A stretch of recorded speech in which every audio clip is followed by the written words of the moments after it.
welcome back to the Distressed Princess. Here are the DIYs I'm working on today.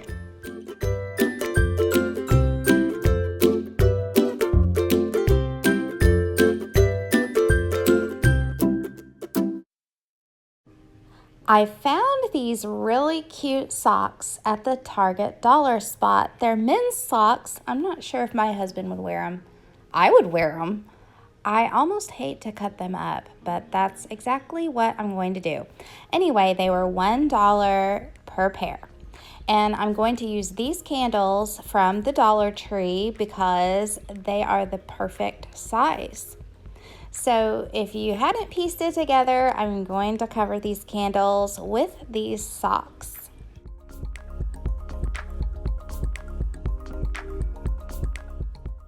So see here, when I say that candle is the perfect size, it really is. It goes right inside that sock and fits perfectly. Now, the only problem was that label wanted to show through the sock, so I had to remove it, and I just used my razor scraper from the Dollar Tree. I had my Goo Gone there if necessary, but I didn't even have to use it. So then I put the candle back down inside of the sock, and I saw how much I needed to cut off of the bottom. I wanted this sock to just barely wrap around the bottom to where you wouldn't see the edge, but I didn't want a whole bunch of sock on the bottom, making it bulky where it wouldn't sit upright. So I just cut the excess sock off for a starting point, and then I turned it over and trimmed a little more off.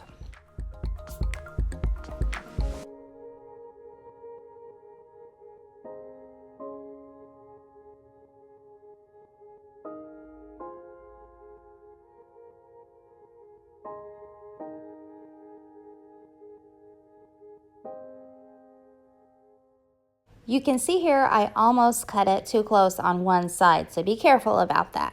And then I just used my hot glue gun to glue the sock into place on the bottom.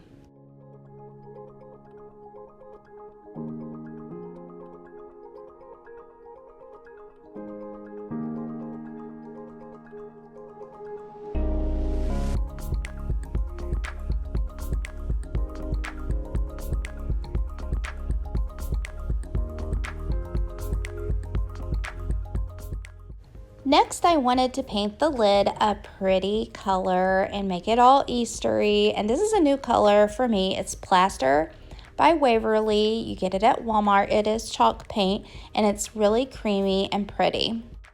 Then I wanted to use one of my new stamps to stamp the lids of my candles. By the way, I used that other sock to make a second candle.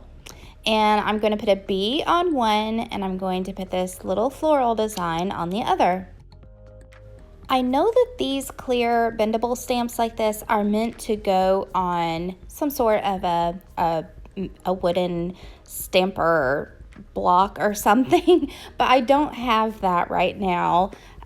So what I do is I cut each stamp apart, leaving it on the plastic. I know it is meant to come off of the plastic, but I leave it on the plastic so I have something to hold on to when I'm using it. I can hold on to the edge of the plastic, which isn't ideal, and I really need to find one of the things that these are supposed to go on. That would help my cause so much, but for the time being, I guess this works okay. So I put my stamp down into the ink pad, and I'm using black, but I want to invest in some other colors too, because I think that a pale gray would have been very cute on these candles, but all I have right now is the black.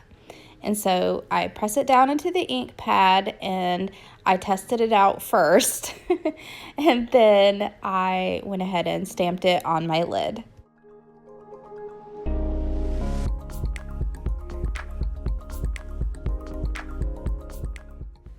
And it's not perfect, but that's the beauty of farmhouse decor. Imperfections make things even cuter, right?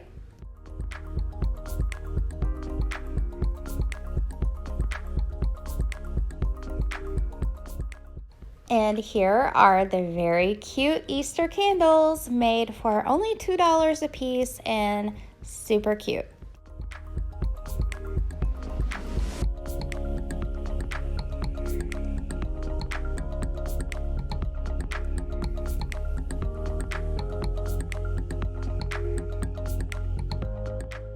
Now I'm going to use this little brown box that you get at the Dollar Tree, and I tried to remove the sticker, but it had to be heated up with my hairdryer, and then after that it peeled right off.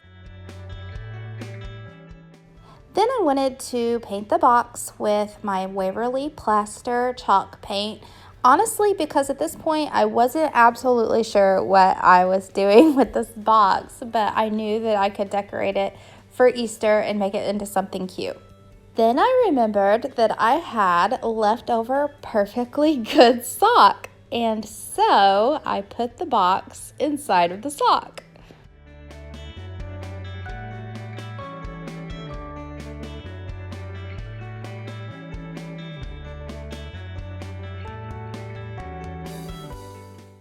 And the toe of the sock made a perfect white ring at the bottom of the box. And I thought this couldn't be more perfect. So I cut off the excess sock at the top, and I was going to hot glue it down inside. But after I got this excess cut off, I saw I almost cut it too close on one side again, so I hot glued that down and then trimmed around the edge a little more so there wasn't so much to glue down inside.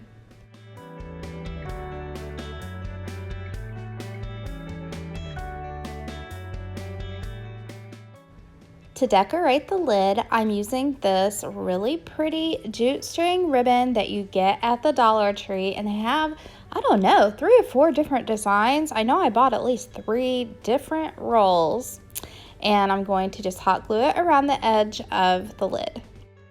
At this point, you could put the lid back on this and use it for a really cute gift box. And you know what I think should go inside? Socks. But I wanted to use mine for decoration, so I went and got my tissue paper, which it doesn't have to be tissue paper. You could wad up anything. I'm just wanting to put something down inside this box to take up some space. And this tissue paper actually came from the Dollar Tree. Pay attention to that really pretty green leafy design. We're gonna use it later. Next, I'm covering the tissue paper with that bright green reindeer moss that you get at the Dollar Tree. And if you want this to be a permanent fixture, of course, put hot glue on top of the tissue paper before you put your moss down. And then for added decoration, I'm using some of the lavender that I got at Dollar Tree. I believe it's last year that I bought this. I'm not sure if they have this actual variety this year or not, but they always have some kind of lavender. But choose any of the flowers that you like to put in there.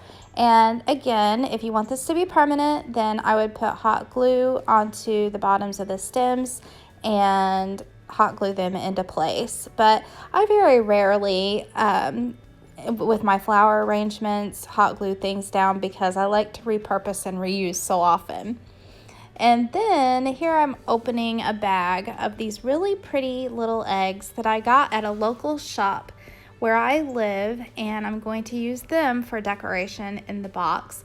But you could use any of the decorative eggs from the Dollar Tree, or you could even make your own. And look who came to visit once I got out something that rolls around. If there's anything that will roll, or if there's string, he's bound to show up.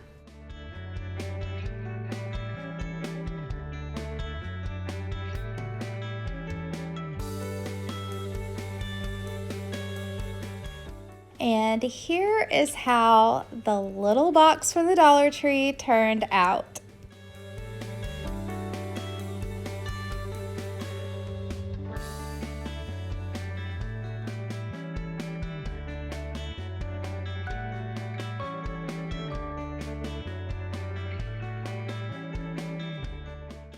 As promised, we're going to use this pretty tissue paper and we're going to use it with a mason jar.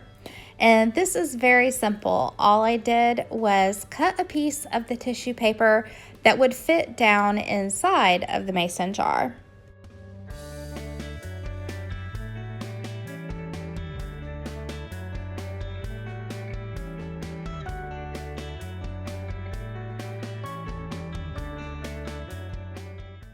Then I used a decoupage, or you could use Mod Podge, it's the same thing, to decoupage the tissue paper on the inside of the jar. And the way that I did this was I covered the whole inside of the jar with the decoupage glue first.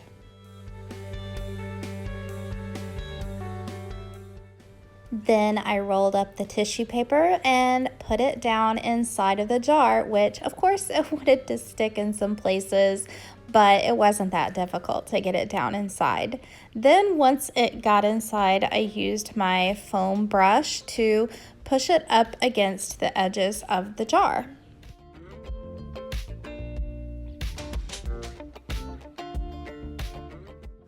I had a place that tore a little bit, so I cut another piece of the tissue paper and just patched it right in. To decorate the top of the jar, I used that same jute string ribbon that I used before and hot glued it around the top. This jar is looking really cute, but wouldn't it be cuter lit up?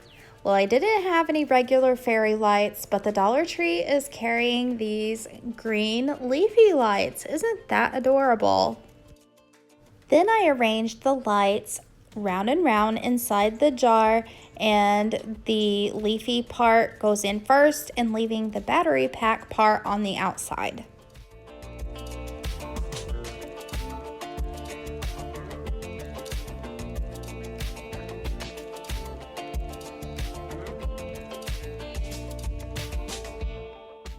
To cover the jar, I'm using the seal part of the lid that comes with the jar, and I painted it with white chalk paint.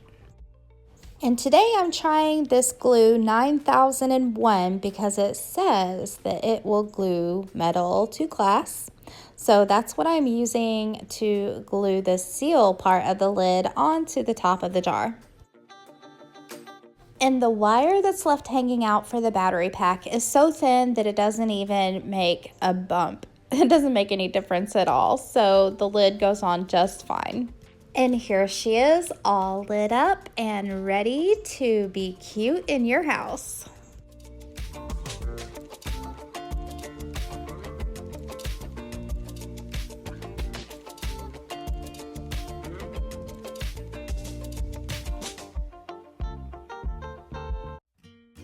For the next DIY, I'm using this decoration that I got at the Dollar Tree, and I'm going to turn it into a planter box, and I'm going to use some of these planks that you get at the Dollar Tree. I'm actually only going to use two. Those are going to be the sides of the box, and I'm going to use two of these trays that I only need the bottoms for, and that is going to be the bottom of the box and the back side of the box. I've already used parts of this tray for other DIYs. These trays are perfect to take apart and use for wood pieces. And then I'm going to take the sides off of this tray and use the bottom of it as well. So the planter box is going to basically be the size of this bottom piece, with one exception. It needs to be not quite so wide. It only needs to be as wide as what the front decoration is going to be. So I made marks where I'm going to need to cut off one end of this bottom piece.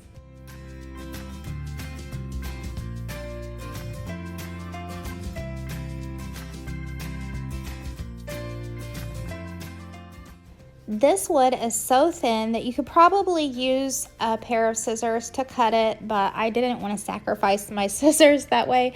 So I just scored a couple of times with my utility knife and it breaks right apart.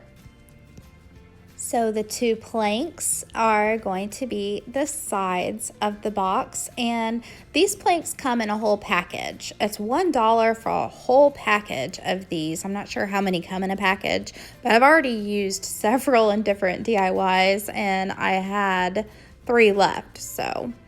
And now I'm going to use the bottom of that tray that I disassembled, and it's going to be the back side, and I'm going to have to cut it down the same way I did the bottom. Now that the pieces are all the correct size, it's time to assemble them.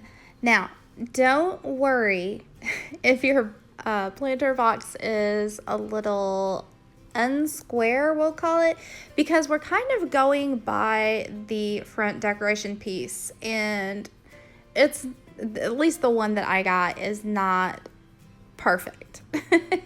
You can see from the top angle, it's not completely square. It's not put together completely perfect. It's not perfectly aligned. So don't expect your planter box to come together perfectly. Just work with it the best that you can. And I used wood glue and hot glue and learned a lesson there. If you're using wood glue and hot glue in combination, that's okay to do, but don't put your hot glue directly on top of the wood glue, because something about the wood glue deactivates the hot glue and it just wants to peel back up. So if you want that immediate hold, like I did for time purposes for this video, hot glue is okay to use, but really wood glue and maybe E6000 or some heavier duty glue would serve you better.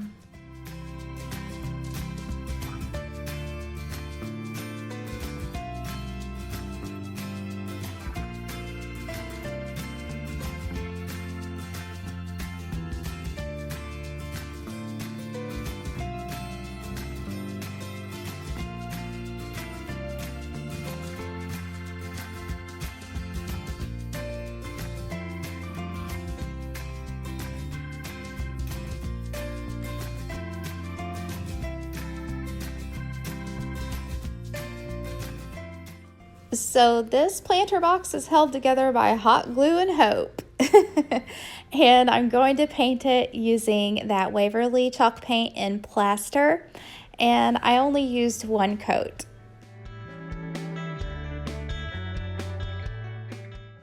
To fake distress this box, I'm going to use the Waverly chalk paint in mineral and a very dry brush technique.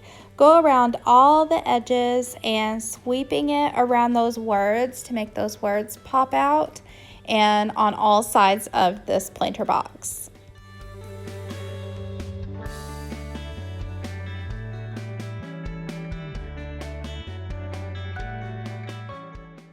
My first idea was to put greenery in the entire box, including the front part where the light is, but then I noticed that the stems were showing through where the words were cut out, and that wasn't very pretty. So I only put the greenery in the back side of the box. And of course, if you feel like you need to use floral foam, put floral foam down in the bottom, but I had plenty of greenery that it just all stood up on its own. And here's an optional idea: if that top being open bothers you, you can use a piece of that tray that we take apart and use the wood for and cut a piece to fit down over the top. And that will hide the looking down inside, because that's not really very pretty. And the switch to turn the light on and off is on the back side of that box, so it's inside with the greenery. So if you wanted to do that, that's an option too.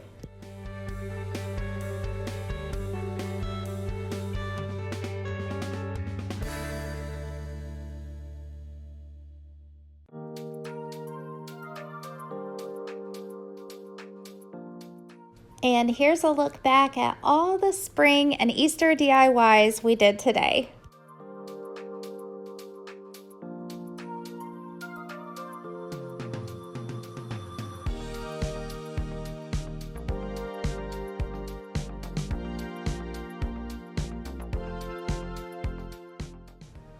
Thanks for stopping by. I hope you got some inspiration and enjoyed these DIYs, and I'll see you next time. Bye.